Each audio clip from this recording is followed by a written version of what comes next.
Hello aspirants, आज की ये वीडियो थोड़ी सी कंट्रोवर्शियल होने वाली है क्योंकि जब मैंने अपनी नीट की जर्नी स्टार्ट की थी 11th में, और 11th में मैंने सुना था कि टॉपर्स जो हैं वो सिर्फ एनसीईआरटी पढ़ते हैं, फ़िज़िक्स के लिए भी एनसीईआरटी, केमिस्ट्री के लिए भी एनसीईआरटी और बायो के लिए तो पूरी एनसीईआरटी रट जाते हैं। तो मैं भी एनसीईआरटी को एक तरह से गुरु ही मान चुका था और मानना पड़ता है, और मैं भी मान चुका था। लेकिन फिर धीरे धीरे पता चला कि शायद एनसीईआरटी ही सब कुछ नहीं होता है नीट जर्नी में। हाँ, बहुत कुछ होता है लेकिन सब कुछ नहीं होता है, क्योंकि एनसीईआरटी के जितने फ़ायदे होते हैं उतने ही नुकसान भी हैं। मतलब कि एनसीईआरटी के पहले फ़ायदे अगर मैं गिनाऊँ आपको, तो सबसे पहले फ़ायदा ये रहेगा कि एनसीईआरटी का जो लुक है ना, बाहर से या इनर से जिस साइड से भी देखे तो एक बहुत ब्यूटीफुल या खूबसूरत टाइप का बनाया गया है कि कलरफुल पेजेस हैं, बिल्कुल बोल्ड लेटर में इंपॉर्टेंट को लिखा गया है, और डायग्राम्स ऐसे बने हुए हैं कि थोड़ा अट्रैक्टिव लगता है। तो बुक को जो न पढ़ने का भी मन होगा तो वो भी देखकर थोड़ा सा पढ़ने के लिए उतावला हो जाएगा और थोड़ा पढ़ने आ जाएगा। तो एक एनसीईआरटी की अच्छी ख़ास बात होती है कि वो अपने आप को ऐसा अट्रैक्टिव बना चुका है कि अगर उसे लोग देखें तो थोड़ा सा पढ़ने का मन कर जाता है। ठीक है। दूसरी बात कि अगर कोई शॉर्ट नोट्स बनाना चाहता है, मतलब कि जैसे क्लासेस में अगर पढ़ाई होती है तो हम लोग उसमें नोट्स बनाते हैं थ्योरी के लिए, तो उसमें एक टॉपिक अगर ईटीएस ले लेता हूँ तो उस ईटीएस में हमें 3 पेजेस लग जाते हैं विद डायग्राम्स, 3 पेजेस लग जाते हैं। इसी तरह लिविंग वर्ल्ड के लास्ट का जो टॉपिक है एड्स वाला, AIDS, तो वो एड्स वाला भी जो है वो भी अच्छा टॉपिक है। मतलब कि अब तो कट हो चुका, लेकिन उसमें कुछ ही पॉइंट्स आते थे, हर्बेरियम हो गया ये वो, लेकिन हमें उसमें भी एक पेज चला जाता था क्योंकि हम उसकी एक्स्ट्रा थोड़ी डिटेलिंग पढ़ लेते। लेकिन एनसीईआरटी हमें एक शॉर्ट नोट्स प्रोवाइड कर देता है, मतलब कि उसे बिल्कुल समरी में प्रोवाइड कर देता है। इवन अच्छी बात ये रहती है कि एनसीईआरटी के लास्ट में एक पेज की समरी होती है जिससे आप पढ़कर अपने आप को थोड़ा रिकॉल कर सकते हैं। तो दूसरी अच्छी बात यही होती है कि एनसीईआरटी एक समराइज्ड फॉर्म में है, मतलब ऐसे बिल्कुल डिटेलिंग में नहीं है, एक समराइज्ड फॉर्म में। ठीक है। तीसरा जो बेनिफिट होता है वो ये है कि एनसीईआरटी के बाहर में जो है लास्ट में उसके कुछ क्वेश्चंस होते हैं, मतलब अच्छे खासे होते हैं, 15-20 क्वेश्चंस होते हैं। उसको अगर आप प्रैक्टिस कर लेते हैं तो एक तो वो बहुत सारे क्वेश्चंस दे देता है आपको एग्ज़ाम के लिए, मतलब चाहे आप बोर्ड्स के लिए पढ़ रहे हो चाहे फिर इसके लिए पढ़ रहे हो नीट के लिए, तो वहीं से क्वेश्चंस उठाए जाते हैं। तो वहाँ से बहुत सारे क्वेश्चंस दे देते हैं, चाहे ऑर्गेनिक के लिए भी बहुत ख़ास होता है ये। और दूसरी बात कि ये सारे क्वेश्चंस आपको एक बार रिकॉल करने के लिए, अपने आप को टेस्ट करने के लिए भी बहुत इंपॉर्टेंट होते हैं। तो ये एनसीईआरटी कुल मिला जुला के बहुत अच्छी अच्छी बातें होती हैं जो कि हमें पता चलती हैं जब हम एनसीईआरटी पढ़ने जाते हैं। और जब टॉपर्स हमें बताते हैं कि हमने सिर्फ एनसीईआरटी पढ़ी, हमने सिर्फ ये पढ़ा, रट लिया, ये कर लिया, वो कर लिया, तो फिर हमें धीरे धीरे विश्वास होने लगता है कि हाँ, एनसीईआरटी ही सब कुछ है। लेकिन फिर अगर हम देखें तो एक ड्रॉपर के पॉइंट ऑफ व्यू से, तो 3-4 साल के जो ड्रॉपर्स होते हैं ना, उनको अगर मैं अपने बारे में, अपने एक्सपीरियंस से बताऊं, तो बहुत सारे ऐसे स्टूडेंट्स मैंने देखे जिनको एनसीईआरटी याद हो जाती है, रट लेते हैं वो पूरी एनसीईआरटी, और फिर भी उनका सिलेक्शन नहीं होता। क्यों? क्योंकि उन्हें एक पैटर्न ही नहीं पता चल पाता। क्योंकि एनसीईआरटी ज़रूर पॉइंट्स दे देता है, समराइज कर देता है, लेकिन एनसीईआरटी ये भूल जाता है कि, मतलब पढ़ने वाला ये भूल जाता है कि एनटीए कभी नहीं कहता कि वो एनसीईआरटी फॉलो कर रहा है। एनटीए ने कभी ये बात नहीं कही, गरचे वो अपने सिलेबस में पूरे उसी की तरह दे दे, लेकिन एनटीए ने कभी खुल के ये नहीं कहा कि वो एनसीईआरटी को फॉलो कर रहा है। तो अगर हम उसको पूरा रट भी लें और बिना समझे रट लें तो भी हमारा कुछ ख़ास होने वाला नहीं है। ठीक है। दूसरी जो गलती है कि एनसीईआरटी इतनी समराइज्ड फॉर्म में है कि एनसीईआरटी खुद भूल चुका है कि जब कोई बच्चा उसे पढ़ने जाता है तो वो पहली बार उसे पढ़ रहा होता है। एनसीईआरटी आप सेल्फ स्टडी से पढ़ ही नहीं सकते हैं, ये तो बिल्कुल श्योर सी बात है कि अगर आप एनसीईआरटी सेल्फ स्टडी से पढ़ सकते हैं तो लोकोमोशन वाला चैप्टर उठाएं, ईटीएस वाला चैप्टर उठाएं, बायोटेक्नोलॉजी उठाएं, या फिर प्रिंसिपल ऑफ इनहेरिटेंस उठाएं, मॉलिकुलर बेसिस उठाएं। ये सारे चैप्टर्स आपको सेल्फ स्टडी से तो कभी नहीं समझ आने वाले हैं, ये हाई लेवल के चैप्टर्स हो जाते हैं। बाकी भी नहीं समझ आने वाले हैं क्योंकि इतने समराइज्ड फॉर्म में है, 15 पेजेस के अंदर पूरे को सल्टा देते हैं। तो आप समझ लीजिए कि वो कितने समराइज्ड फॉर्म में। ठीक है। दूसरी बात तो ये हो गई। अब तीसरी बात पर आ जाएं तो तीसरी बात थोड़ी सी उसी के बेनिफिट के रिलेटेड है। जैसे कि अभी मैंने बताया कि वो बिल्कुल समराइज फॉर्म में है, तो अच्छी बात भी हो जाती है कि हमें रिवीजन करने के लिए ज़रूरत मतलब टाइम कम लगता है। लेकिन दूसरी तरफ अगर हम नीट के पॉइंट ऑफ व्यू से देखते हैं तो नीट में हमारे पास इतना टाइम नहीं होता है कि हम एक चैप्टर के लिए 15 मिनट दे रहे हैं, वो भी एग्ज़ाम के टाइम में, जब हमारा 2 महीना 1 महीना बचा हुआ है, तब शायद हमें नीट के लिए ये काम नहीं देगा एनसीईआरटी के 15 वर्ड्स। अब मैं इस वीडियो के मेन टॉपिक पर आता हूँ कि यही जो तीसरी मिस्टेक है ना इसकी एनसीईआरटी की, वही मेन है। अगर आप इस पेज बुक को देखें तो इसमें एक चैप्टर के लिए कितने हैं, एक चैप्टर के लिए पूरे के पूरे 15 पेजेस हैं, एटलीस्ट 15 तो हैं ही, 15 से 20 पेजेस हैं। अगर आप ये 15 से 20 पेज पढ़ने चल जाते हैं तो आपको रिवीजन के लिए एक पेज को पढ़ने में 2 मिनट, तो 15 दूना 30। अगर आप ज़्यादा भी पढ़ चुके हो 20 मिनट से तो कम नहीं लगने को है। अगर आप एक चैप्टर 20 मिनट में रिवाइज़ कर रहे हो तो 1 घंटे में 3 चैप्टर्स रिवाइज़ करोगे, बस 3 चैप्टर, कोई ख़ास बात नहीं इसमें। तो अगर 3 चैप्टर्स 1 घंटे में, तो 6 घंटे में आप 3 6 18 चैप्टर्स रिवाइज़ करोगे और 7वें घंटे में आपका जाकर पूरे के पूरे ये मतलब 1/11 कंप्लीट हो जाएगा।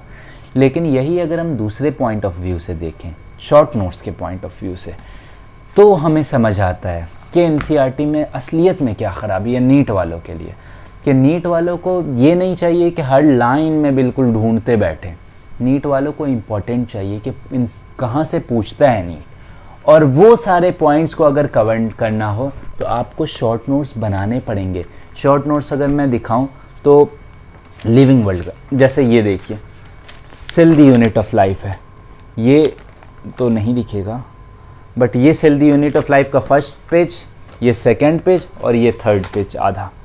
इन तीनों पेजेस में मैंने cell the unit of life को ख़त्म कर दिया। अब इसे रिवीजन करने में मुझे कितना लगेगा, 2.5 पेजेस हैं, 5 मिनट लगेंगे, 10 मिनट लगेंगे, 10 मिनट लगेंगे। 10 मिनट में अगर एक चैप्टर रिवाइज हो रहा है, 20 मिनट में 2, 30 मिनट में 3, 1 घंटे में 6, 1 घंटे में 6, तो 6 6 36, यानी 6 घंटे में 36 आपके चैप्टर्स हो जाएंगे। इतने तो हैं भी नहीं, आप 11 12 दोनों रिवीजन कर लेंगे। अगर मैं ओवरऑल भी मान लूँ तो 7 घंटे देकर आप आराम से बिल्कुल शॉर्ट नोट्स की मदद से बिल्कुल रेडी कर सकते हैं। मैंने अपने शॉर्ट नोट्स अपनी जर्नी के 12th के लास्ट में बनाने शुरू किए थे, 12th के बीच में बनाने शुरू किए थे। तब मुझे इसकी इम्पोर्टेंस समझ आई धीरे धीरे कि जो लाइंस शॉर्ट नोट्स में लिखे रहते हैं, अगर आपके अच्छे शॉर्ट नोट्स हैं, जो लाइंस लिखे रहते हैं वही लाइंस आपके एग्ज़ाम में दिखते हैं, और तब जाकर आपको शॉर्ट नोट्स की अहमियत पता चलती है कि वो रियलिटी में है क्या। तो शॉर्ट नोट्स हमारे लिए बहुत ज़्यादा इम्पॉर्टेंट हो जाता है। मैं अपनी जर्नी के स्टार्टिंग में समझता था कि शॉर्ट नोट्स बहुत बेकार चीज़ है, मतलब शॉर्ट नोट्स क्या ही है, शॉर्ट नोट्स नहीं बनाने चाहिए, टाइम वेस्ट है। ये एक तरह का बच्चों को मतलब दूसरे रास्ते पर लेके जा रहे हैं। क्यों? क्योंकि एनसीईआरटी मेन है, एनसीईआरटी पढ़नी चाहिए, एनसीईआरटी से आते हैं क्वेश्चन। जब एनसीईआरटी ने इतने समराइज में वे में दे रखा है तो हम क्यों पढ़ेंगे दूसरा? ये सारे क्वेश्चंस और आंसर्स मेरे दिमाग में घूमते रहते थे, इसलिए मैंने कभी भी शॉर्ट नोट्स बनाने के लिए पेन उठाया ही नहीं था। लेकिन फिर जब मुझे समझ आया, मैं टेस्ट देने लगा लगातार, तो मुझे समझ आया कि रिवीजन करने में बहुत दिक्कत हो रही है। और फिर मुझे कुछ टॉपर्स से पता चला कि शॉर्ट नोट्स ज़्यादा इम्पॉर्टेंट हो जाते हैं। तब फिर मैंने शॉर्ट नोट्स बनाने शुरू किए। तब बच्चों ने भी मुझसे कहा कि नहीं, तुम पूरा कर ही नहीं सकते हो शॉर्ट नोट, मतलब बनाना तो शुरू कर दोगे लेकिन बीच में रुक जाओगे। लेकिन मैंने उन्हें कहा कि मैं पूरा कर लूँगा, और मैंने इस कॉपी में, इस आधी कॉपी के अंदर पूरे के पूरे शॉर्ट नोट्स ला दिए इसमें हर चैप्टर के। तो शॉर्ट नोट्स जो होते हैं आपको रिवीजन में बहुत ज़्यादा हेल्पफुल करने वाले। अगर अभी रीनीट हो भी जाता है तो भी मुझे 1 हफ़्ता लगे, 1 हफ़्ता मैं ज़्यादा बोल रहा हूँ, 2 दिन लगते थे मुझे नीट के वक्त, मैं पूरा बायो का सिलेबस रिवाइज कर जाता था। तो ये रही बात बायो की, ठीक है। तो बायो में शॉर्ट नोट्स इंपॉर्टेंट है। अब मैं केमिस्ट्री और फिजिक्स को धीरे धीरे बताता हूँ कि केमिस्ट्री में जो है आपको एनसीईआरटी फिजिकल में पढ़ने की कोई ज़रूरत नहीं है, फिजिकल में आप छोड़ सकते हैं। और इनऑर्गेनिक पढ़ने की ज़रूरत है, क्योंकि अब इनऑर्गेनिक बहुत समराइज फॉर्म में, छोटे में। या तो इनऑर्गेनिक को आप एनसीईआरटी से पढ़ लें, या फिर एक बार एनसीईआरटी से पढ़ें, बाकी शॉर्ट नोट्स से पढ़ें। 2 आपके पास ऑप्शन है कि 2-3 बार एनसीईआरटी से पढ़ लें, फिर शॉर्ट नोट्स उसका रिवीजन करते जाएं। इनऑर्गेनिक बायो ही है, आसान फॉर्म है बायो का, ठीक है। तो इनऑर्गेनिक में इतनी टेंशन लेने की बात नहीं।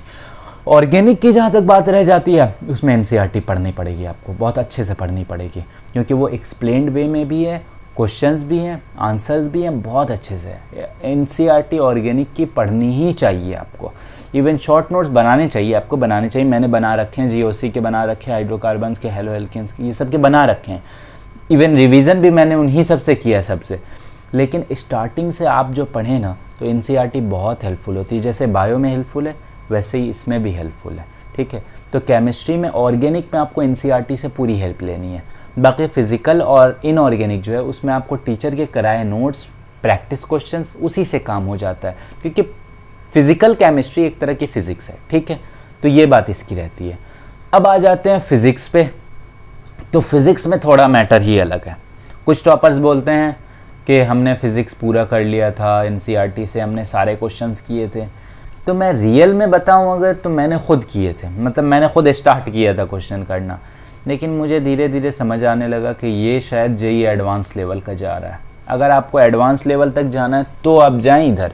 लेकिन एक बात हमेशा याद रखें, नीट आपसे कभी भी ये रिक्वायर्ड नहीं करता कि आपको कितना कॉन्सेप्ट आता है, कितनी चीज़ें आती हैं। आपसे ये करता है कि आप कम टाइम में कितना दिमाग लगा लेते हैं, कितनी एक्यूरेसी है आपकी। अब तो और एक्यूरेसी पे काम होगा, क्योंकि एक भी क्वेश्चन गलत, आपकी 10,000 रैंक गई। तो इस वजह से आपको एक एक क्वेश्चन मतलब गलत होने ही नहीं देना है, एक्यूरेसी पे बहुत ध्यान देना है। और दूसरी चीज़ मैं बोल रहा था कि फ़िज़िक्स में आपको क्वेश्चंस बैक के करने की कोई ज़रूरत नहीं है, आप मत कीजिए। उससे अच्छा आप डीसी पांडे कर लीजिए, बहुत अच्छी बुक है। मॉड्यूल कर लीजिए अपने, वो काम का रहेगा। लेकिन बैक के क्वेश्चंस आप करने चले जाएं तो नीट के लिए बिल्कुल वेस्ट ऑफ टाइम है, ये रियलिटी है। दूसरी बात, जो टॉपर्स बोलते हैं हमने ये पढ़ा एनसीईआरटी, वो पढ़ा, तो उन टॉपर्स को चाहिए था कि वो किसी एक टीचर से पढ़ लेते, वही टीचर आपको पूरा कुछ बता देते।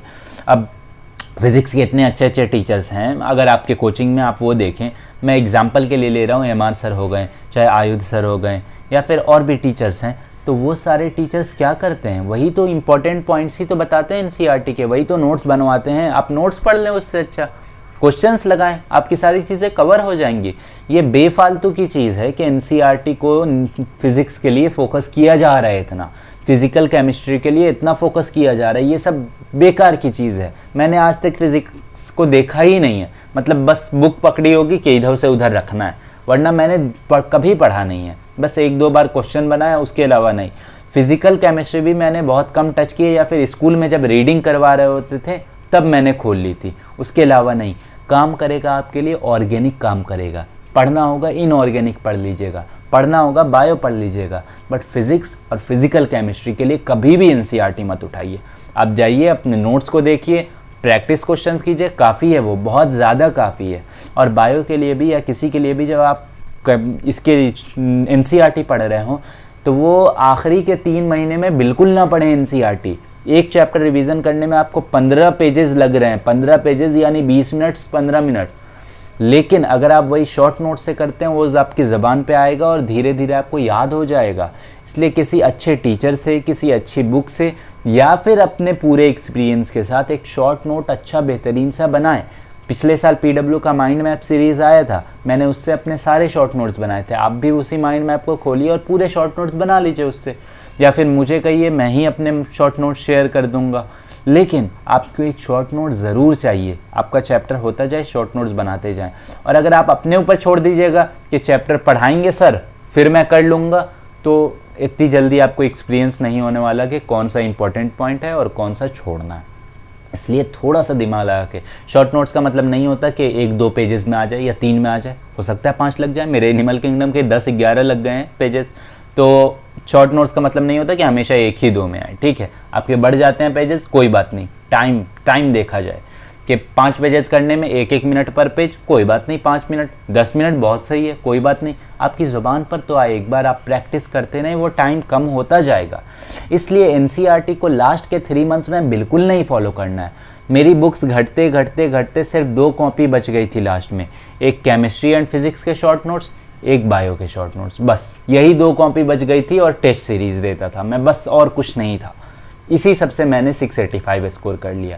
अगर आप भी इसी तरह से एनसीईआरटी को लास्ट के 3 महीने में छोड़कर अपने शॉर्ट नोट्स बनाते जाएं पूरे साल और उस पर फोकस करें, तो आपके भी 700 प्लस या 720 आराम से ईजिली स्कोर कर सकते हैं, जिस तरह के अब लेवल आ रहे हैं क्वेश्चंस के। ठीक है, तो इसलिए ज़्यादा डीप नहीं जाना है, लेकिन जो करना है एक्यूरेसी के साथ करना है। बिल्कुल अपने से स्ट्रेटजी बनानी है, अपने से सब कुछ देखना है, उसके बाद सब कुछ करना है। Thank you everyone.